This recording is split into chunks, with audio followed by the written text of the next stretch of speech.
Everybody, I went on a deep dive last night. I fell in love with Phil Lynott. I mean, he is so amazing. I didn't appreciate him back in the day, but somebody commented here, Andy commented that they sound better than any today band, and that's kind of how I feel right now.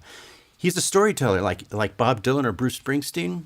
So you got this hard rock band, these cool chords that happen, and then this guy with this amazing voice, and you see him on stage, and that voice is filling the stage and filling the room. And these are stories, they're songs, one guy called them songs of love and hate. I mean, he's a storyteller in the Irish tradition, in the tradition of Bob Dylan and Bruce Springsteen, combined with these rock guitars. And they had great guitar players. The first two guys, you all know, Brian Robertson and Scott Gorham, they were great. And then there were a lot of turmoil in the band, so there were a lot of guitar players that came and went, one of whom was Gary Moore. And Phil Lynott was in love with Gary Moore's playing. I mean, he loved Gary Moore. And then John Sykes from Whitesnake was in the band after a while. So, I mean, they're really, really credited as main influences from a lot of the bands that followed them. I just fell in love with them. And the story of this song, The Boys Are Back in Town, it's kind of classic because the record came out in 1976, Jailbreak, and they had done 5 albums before this and achieved no commercial success. Okay? So this record was their do or die moment. And this song luckily got played by a couple of DJs in Louisville, Kentucky. And they were so in love with this song, they played it over and over and over. And then regionally, it started to get picked up, and then it became a hit. So if this song had not been a hit, then Lizzy would have lost their record deal. It's that classic story that happens to a lot of bands. It's like this one thing turns, and they go from, it's the do or die moment, basically. So a lot of great guitar players, a lot of great harmonies. And the harmonies on this, by the end, if you check out some of the research on it, there's like 6 guitar harmonies by the end because it keeps going up a third, then an octave, then a third, then an octave, then a third. So by the end, you can hear it's quite a wire choir. It's quite a wire choir at the end of this song. So anyway, guys, I'm just going to show you a couple of things on this song. First of all, the chords are, they're really cool. They're all push beats in the verse.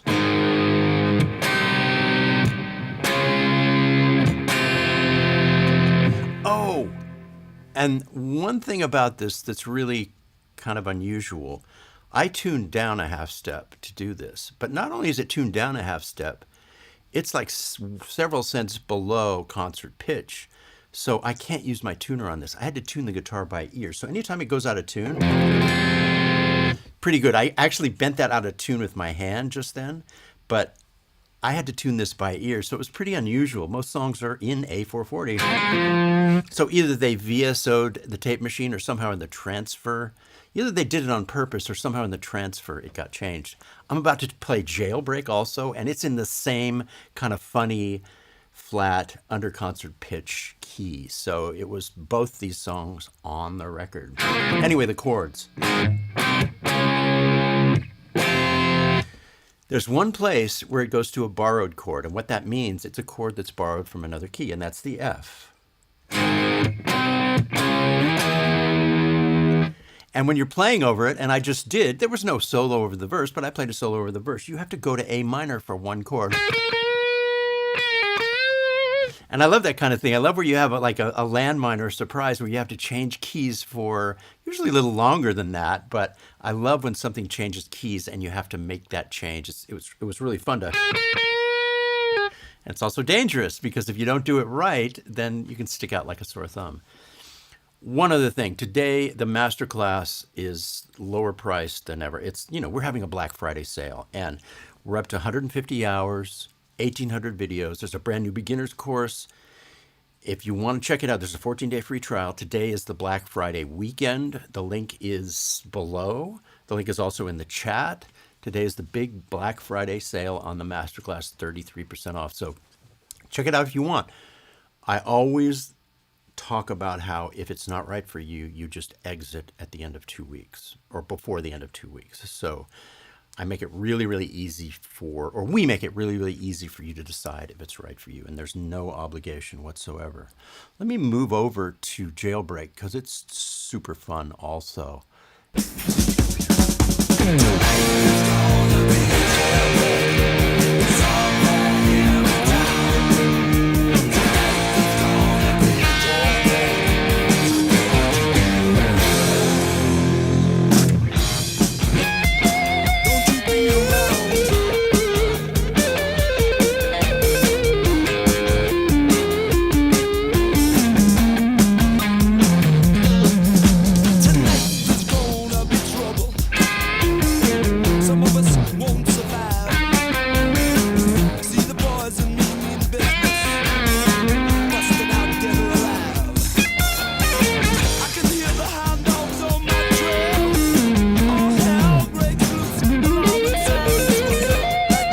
Midge was in the band for a bit too. I saw him. Yeah.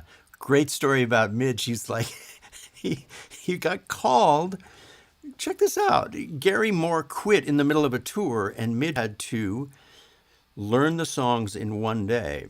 And because they put him on the Concorde, which was a 4-hour flight from London, he had brought his what he called a ghetto blaster, which is the big thing. You know, this was back in the day. There was not even any small devices to listen on. He was listening on his giant box, his boom box, on cassettes, and he only learned 2 or 3 songs on the Concorde because it was such a short flight. And then he got to the gig, and they had a day off, and he and Phil sat in the hotel room for an entire night woodshedding and trying to learn all the songs. It was a 45-minute set, so they didn't have to learn like 2 hours of songs, but it's just an amazing story. And he was going, Midge, he says, you know, I'm kind of, what did he call himself, a standard guitar player? He said, I'm not, you know, I wasn't at Gary Moore's level, so why did he choose me? But I guess Mitch was in a great band at that time, and so it's pretty amazing. There was just a lot of turmoil. And then I'm sure you guys know the story that Brian Robertson, the night before their big tour, he got in a bar fight and wounded his hand so badly they had to cancel the tour. It was at 4 a.m. He got in a bar fight, and the plane was leaving at 10 a.m. and he couldn't be on it because he had to go into the hospital with a wounded hand. So they had a lot of struggle and a lot of turmoil. But if you listen to the records, man, you just fall in love with all that stuff. Let's dive in.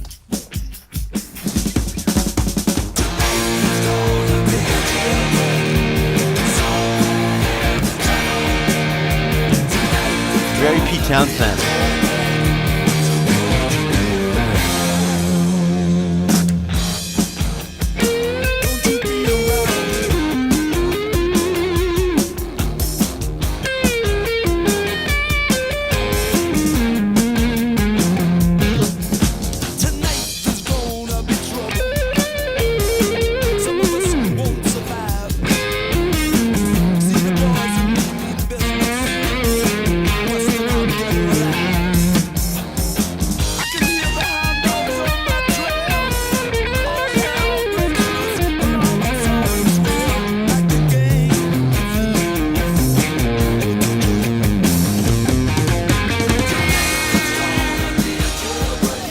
Lou Saraceno, and he and his dad are really good people.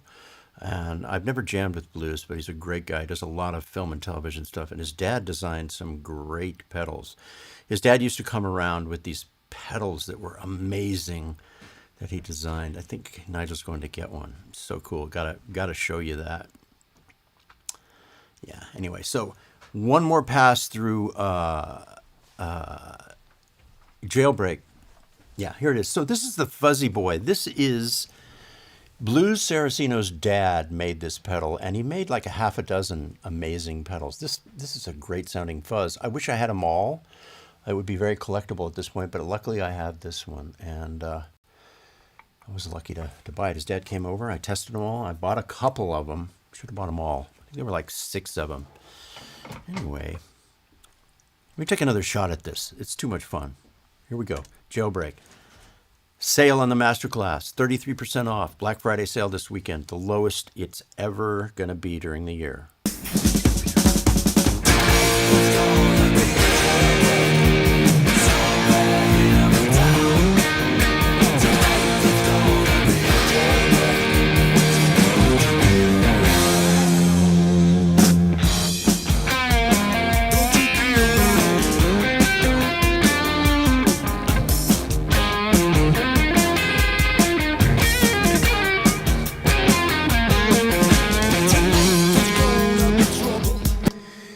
Yeah, Gary Moore. Gary Moore is an amazing guitar player, I gotta say. I'd like to do a segment on him, and I will soon. Still Got the Blues, such a beautiful blues ballad. You know what I'm saying?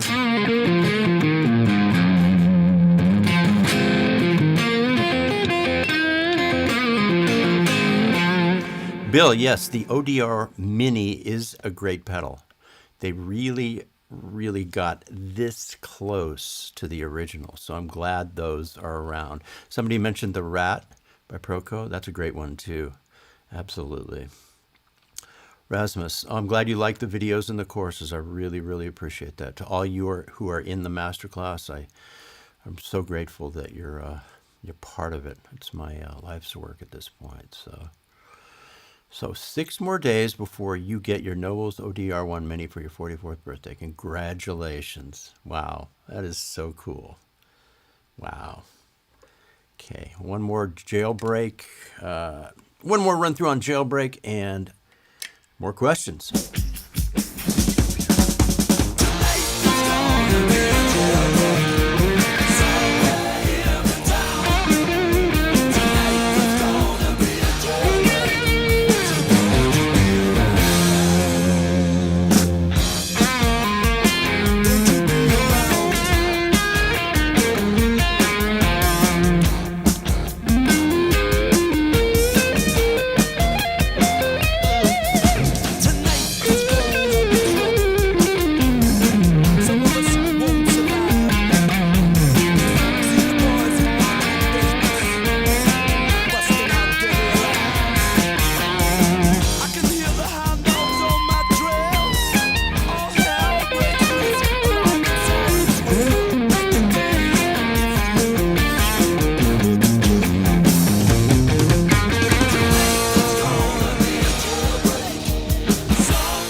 Hey, somebody just asked about music school. I think it's a great thing. Anything you can use as a stepping stone to a musical career is amazing, and it will fill in the gaps in your knowledge that you don't have. Maybe you're not that great a reader, you'll learn to read a little bit. Maybe you're not that great at R&B, you'll learn R&B a little bit. Maybe you're not that great at recording, you'll learn that. So absolutely, it's kind of, to me, it's like a stepping stone.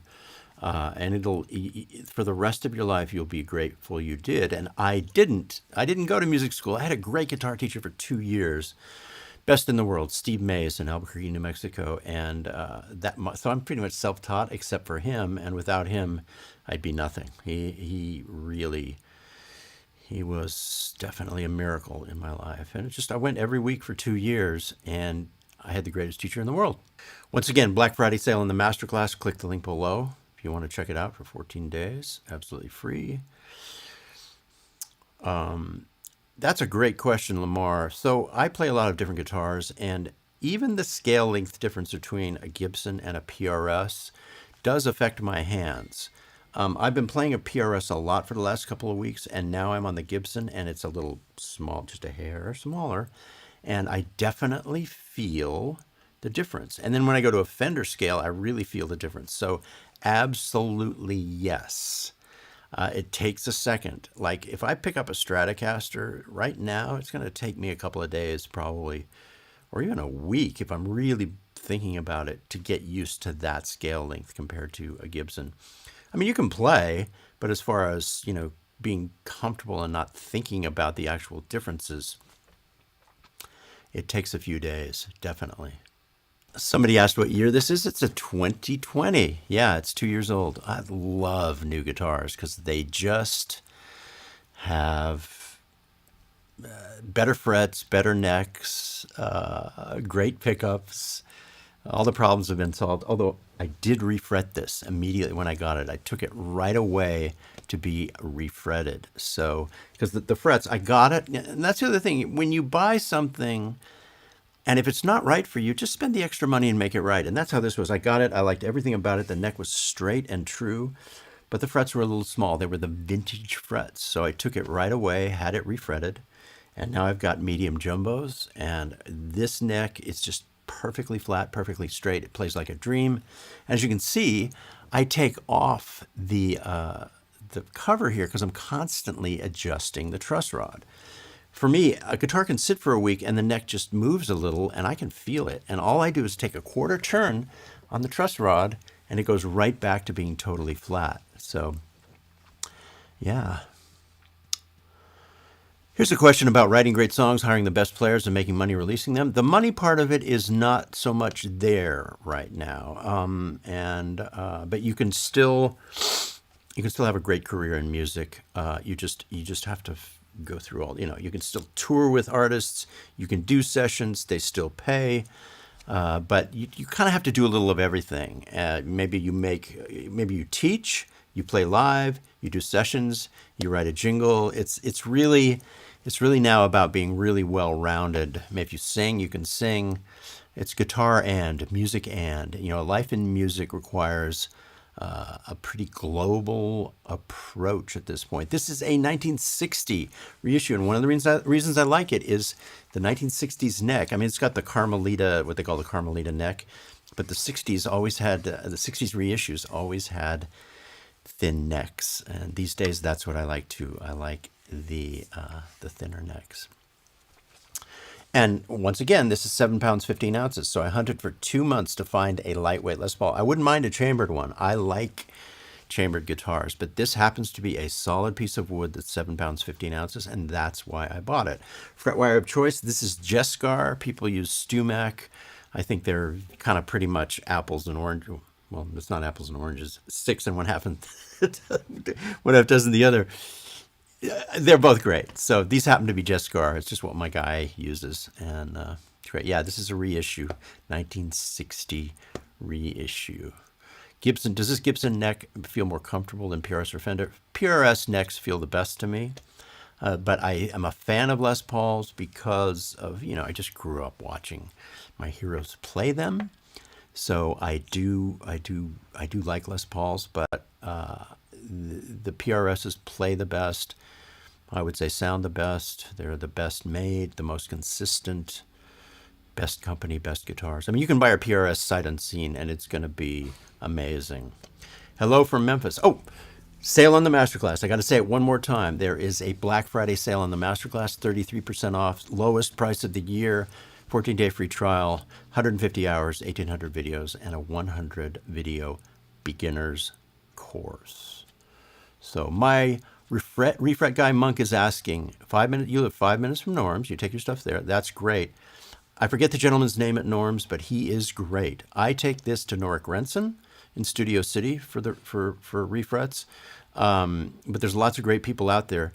The key is turnaround. I mean, a lot of people are so busy that they might have to keep your guitar for a couple of months. So that's the hard thing around here. The good guys are always really, really booked. But the gentleman at Norm's, I saw him the other night and said hi to him. I can't remember his name right now, but he is really, really great. Yes, Emerald is a great song. Absolutely. Ken, you're asking how much I practice each day. I don't practice that much because the website takes so much work. I'm usually prepping something. So my practice is learning how to play this song and play over it. That being said, my goal is, I have a friend, my friend Andrew Sinowick, studio player. He's super busy as a guitar player, but he gets up every morning and practices for an hour. And that's my goal now, is to actually create a morning practice routine. So if the day gets away from me, then I know, at least I did play this morning while I'm putting out all these fires. You got out of the bank, you got to go to the gym, there's family stuff, there's the dishes to do, you got to do all this stuff. So my goal, let's say in 2023, is to make sure that I practice for an hour or two in the morning. And practice for me usually has to do with learning a song or playing over a song or learning something new.